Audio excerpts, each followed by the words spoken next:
Okay, this is our last segment, and in this segment what you're going to be doing is on your scrap piece of metal, you're going to be doing some making it look a little bit better. Right now it's kind of got a lot of fingerprints on it, it's got a lot of dirt on it, it's kind of been through a lot. So let's go ahead, you're going to kind of take some tools here and kind of try to change the shape a little bit. So first of all, this one right here was cut with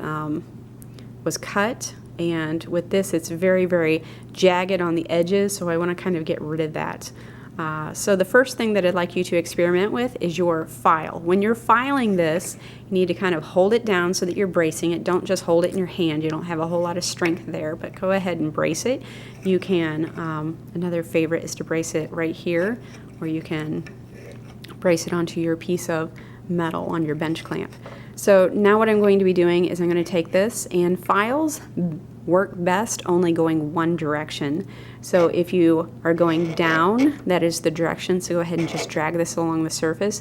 Do not take it back up. The reason why you're not taking it back up is, as you'll see on your files, you'll see if there's little pieces in there that kind of look like little pieces of glitter, those are pieces of metal that have become lodged inside the teeth here, inside the metal parts, and that's not going to make your file be able to work very well. So let's go ahead and kind of go down, and as you'll find, there should be some metal filings or little shavings that are coming off.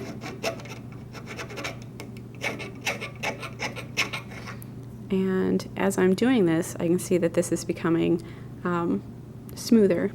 So also as you're doing this, try to, when you're working this, instead of going, try to work around the surface so you can get more out of your saw, like each filing, by going around a little bit more. All right.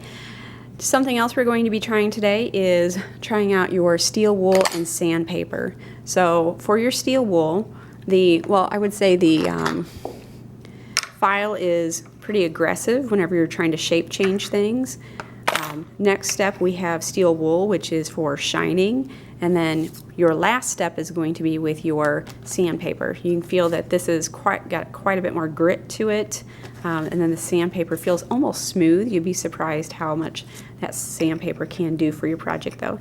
So we're going to start out with my steel wool, and when you're using the steel wool, try to only go one direction with it. With the one direction, you can really see all of the lines and everything that are going in there, and this is removing a lot of the dirt, a lot of the fingerprints, some of the scratches. You can already see that this is really kind of changing the appearance of the metal pretty quickly.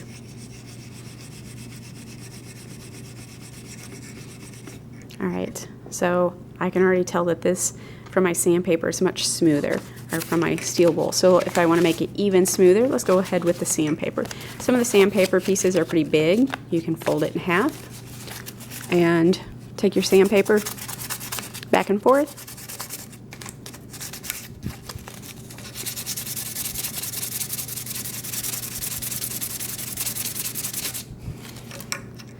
And from my example here, you can tell that there's a big difference in the part that I've worked on and the part that I have not worked on. This part over here is becoming very, very smooth, and the more you do, the better it's going to look. Let's enjoy working with some of our metals tools and making sure that we are working with them safely.